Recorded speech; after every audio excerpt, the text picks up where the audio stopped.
Hi folks, Mr. Ackerman here. Thanks for watching. The topic of today's video is the law of conservation of energy. I like to abbreviate this as LOCOE, or as my students know, I call it LOCO. I don't know if anyone else does that, but at least in our class we kind of refer to it that way just for fun. Take a moment to pause the video right now and just have a look at the questions that we will answer throughout today's video. Also, what lesson we're on in the unit schedule, and the learning goals and success criteria. All right, give you a moment to do that. Okay, and you're back, and we're going to get started right away. Move on to the next screen. First of all, the law of conservation of energy is a really important concept in science. I know that you definitely were exposed to this in grade 9, hopefully before that, and hopefully many times since. Well, here it is again in the grade 12 course. First of all, let's talk about the fact that this is a law. What do we mean when we say law in science? We're talking about a fact, if you will, a fact about nature, something that has been observed to always be true and there are no exceptions. So this law about conservation of energy, what does that mean? Well, conservation refers to, at least in physics, to the idea that some number does not change. We're not talking about conservation like conserving energy in a environmental point of view, you know, the way people say you should turn off the lights when you're not in a room. We're not talking about that kind of conservation. We're talking about a mathematical conservation where a number stays the same when some process occurs in nature. Of course, the number that we're talking about is the number of joules of energy.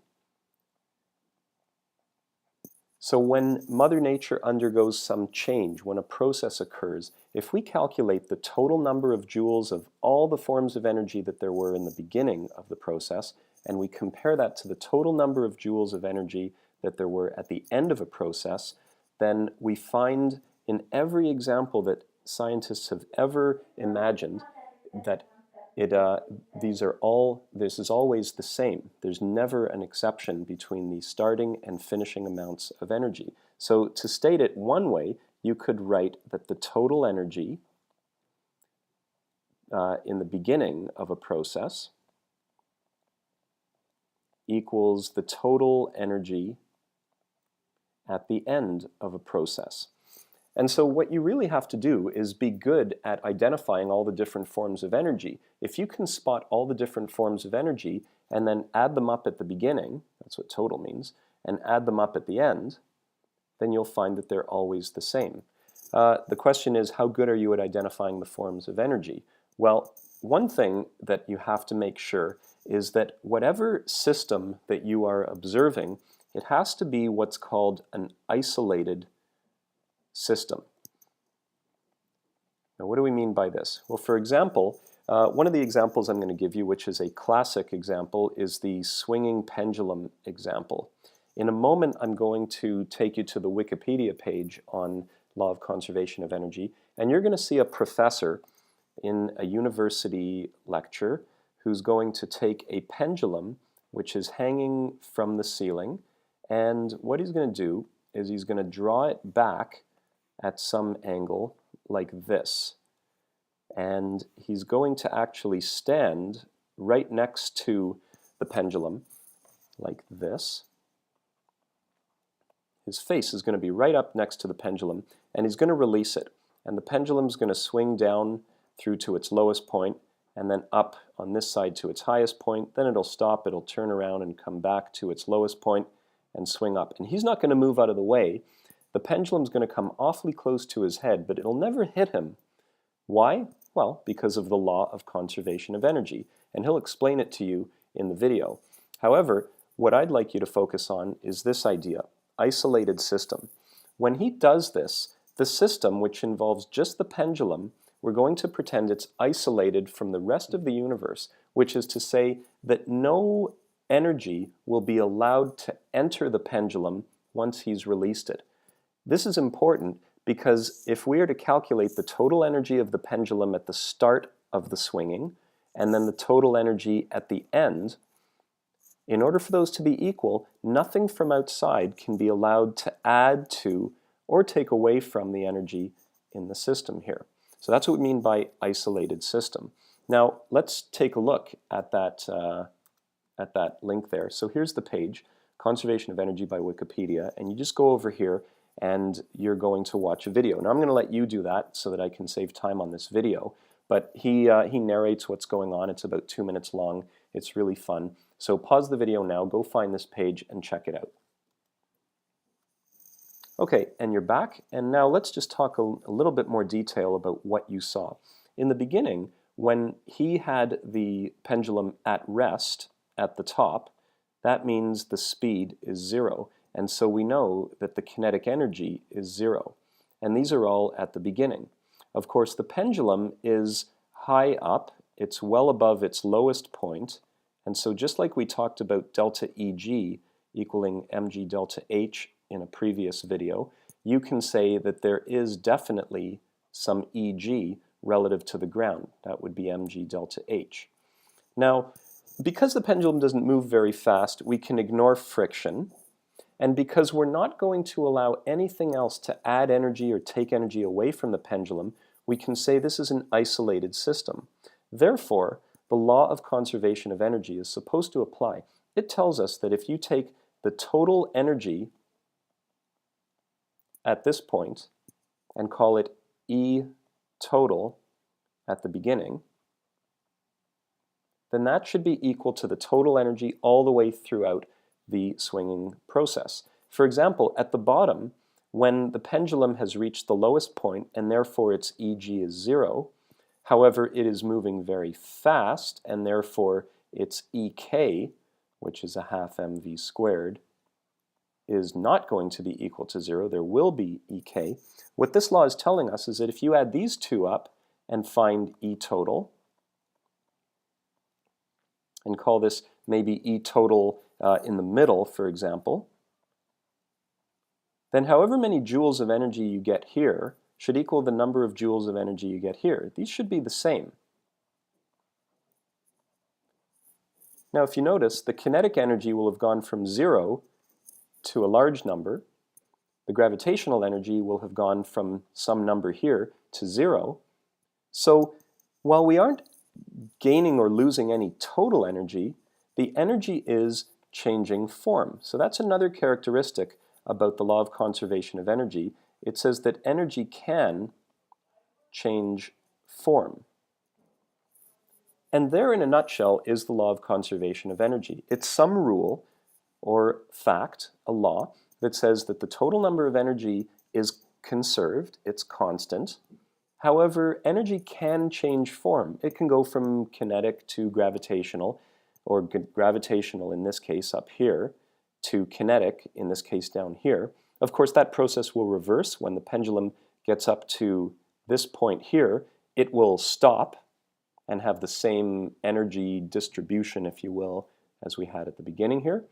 Of course, then the pendulum swings down, the process reverses itself, and then it swings back up to here. And I guess the thing that makes this video here so interesting and nerve-wracking is that while you believe the law of conservation of energy because it was taught to you in class, you're always just wondering, is the pendulum going to hit him in the head? Of course, it doesn't, because no energy has been added in. The system is isolated, and therefore he's safe. All right? Let's take a look at some examples that you can do on your own, and I'll try to do this very quickly so that I can keep the video short and also to leave you with a little exercise. Let's look at example 1, a very simple example, pushing a mass across a horizontal frictionless surface. I've put in some numbers here to give you an idea of what's going on. Suppose you've got a 5 kilogram mass and it's initially moving with a speed of 2 meters per second to the right. You apply a force of 24.5 newtons to the right over a distance of 20 meters. What will be the final speed of the object? Well, of course, you could use Newton's second law. You could use F net equals ma. You could calculate the acceleration if you wanted, and then you could use the distance here and one of your kinematic equations. You could probably do v2 squared equals v1 squared plus 2a delta d. So try this on your own. This is a Newton's second law type of solution, But what I'd like to look at is the law of conservation of energy solution. Now, how are we going to solve this using the law of conservation of energy? Well, we could use the idea that we had back here, which was kind of wishy-washy. We kind of added up a whole bunch of energies at one point, and we made them equal to a whole bunch of energies at another point. We could try that here. However, what I think you'll find works really well is our good friend, the work-energy theorem, which says that the total amount of work you do on an object equals its change in kinetic energy. Let's have a look. What work is being done here? There are three forces acting. There's the applied force, and of course there's the normal force and the gravity force. But we can save time here by realizing the normal and gravity are at 90 degrees to the displacement, so they don't do any work. The only force that does work is the applied force. So we can write here F applied times delta D times the cosine of the angle between them, which of course is 0 degrees if we push and move horizontally. This is supposed to be equal to delta EK. Delta EK is EK final minus EK initial. That'll be a half mv final squared minus a half mv initial squared. Now I think we have all these numbers. You are given F applied, you are given delta D, you are given the mass, and you are given the initial speed. So I'm going to leave it to you to sub in and solve for V final. That shouldn't be too difficult. The interesting thing though is if you just rearrange this formula a little bit, and I'll do this in a different color to make it easy to see, if you rearrange this, look what happens. What I'm going to do is bring this term across to the other side. And then what will I have? This term is negative on the right, so it's positive on the left. It'll look like this, a half mv initial squared.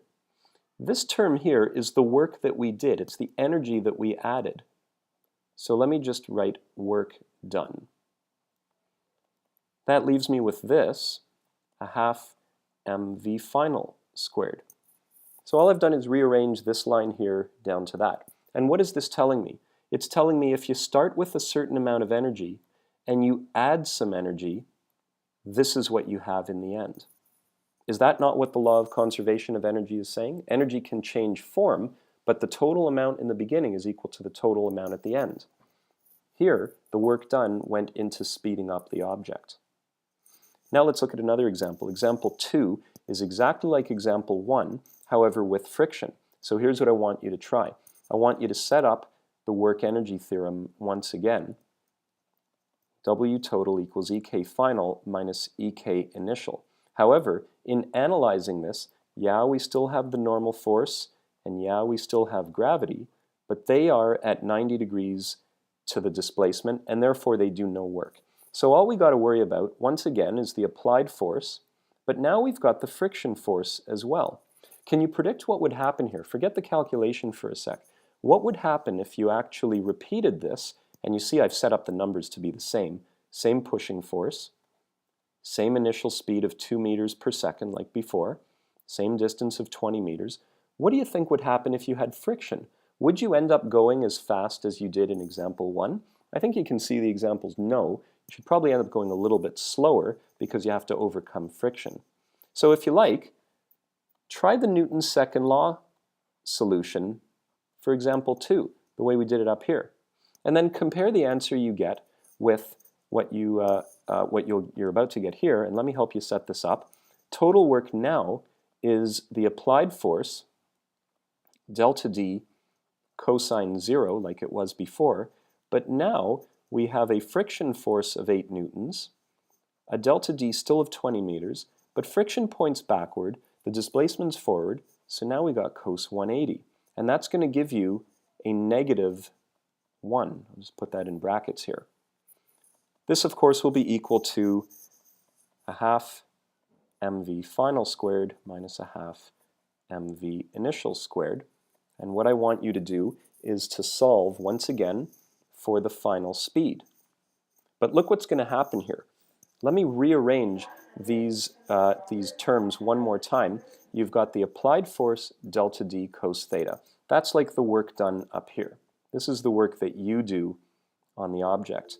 And now I'm going to bring this negative a half mv squared across. So we have plus a half mv initial squared, like that. Now, on this side, what we're going to do, this term here is negative. Let me change colors here to make it easier to see. This term is negative because of the cos 180. I'm going to bring it across there so that it becomes positive. F friction delta D. And of course, I still have the 1/2 m v final squared over here. Look at this. It tells us if you start with a certain amount of energy, kinetic, and then you do some work, so you add energy, what do you get out of it? You get whatever kinetic energy you have in the end, but also some thermal energy. This is the work done by friction, and we call it the thermal energy. Does that not make sense as far as the law of conservation of energy goes? The total energy added in, or total energy used at the beginning, equals the total energy at the end. Yes, it's the same thing. All right, folks? And to finish up and keep this as short as possible, I'm going to stop there. I haven't given you the answers here. The answers I don't even have in front of me, as a matter of fact. I apologize for that. That's your job to figure out and to chat with your classmates in order to encourage some conversation there and make sure you're on the right track. However, I can tell you one thing. Whatever answer you get for the final velocity in example 1, as we discussed, that should be greater than the answer you get in example number 2, because, of course, there is friction acting here, and that tends to slow you down. Remember, there's 2 ways you can do these problems. One is using Newton's second law, which you're familiar with, and the other is using the work-energy theorem. Just in summary, how is the work-energy theorem related to the law of conservation of energy?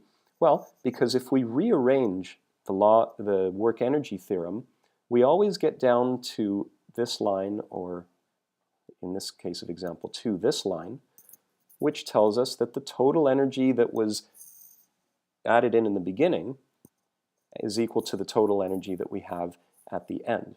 That, of course, is the law of conservation of energy. I'm just going to leave you with one last thing. I know you thought I was going to forget again, and I almost thought that I would forget, but this is the fact of the video. This one's kind of an advanced idea, so we'll try to keep it as simple as we can. But here's an important concept with the law of conservation of energy. I did mention at the beginning that you have to be dealing with an isolated system if the law of conservation of energy is to hold exactly. And if you think about it, it's very difficult to isolate systems in real life. It's very hard to prevent energy from flowing into or out of a system. A great way to get an idea of this is to go fill up your thermos mug at Starbucks or some coffee place with some really hot coffee and close it up real tight, make sure it's really well insulated, and 10 minutes later have a sip and find that your coffee's a bit colder than it was in the beginning. This, of course, is because it's very hard to isolate the coffee from the environment. Well, no matter how hard we try in nature or even in the most high-tech lab, we can never quite isolate any system from the environment. There's always some energy that either leaks in or leaks out. And therefore, you never get exactly the total amount of energy in the beginning equaling the total amount of energy at the end without having to account for that escaped energy or the energy that's entered the system. And this has an important consequence. If you ever try to build a machine that could conceivably run without requiring further input of energy, you will find yourself at a loss. It's impossible to do. It's impossible to do what historically has been described as building a perpetual motion machine. It's impossible because even if you get an object moving with a certain amount of energy, it will eventually lose energy, for example, to the outside environment. It's impossible to have that isolated system that we talked about. So there's the fact of the video. There are no perpetual motion machines that can be produced. And this is one of the laws of thermodynamics. Just write that down. Thermodynamics is a very interesting area of study in physics, and it also applies to chemistry and even to biology, planetary systems, you name it. It's very, very interesting. I recommend you give it a look if you can. This would be the second law of thermodynamics. And so that's the fact of the video, the second law of thermodynamics. Due to the law of conservation of energy and the inability of us to completely isolate any system, there are no perpetual motion machines allowed. We'll talk more about this in class, folks. Thanks for watching, and I'll see you later. Bye.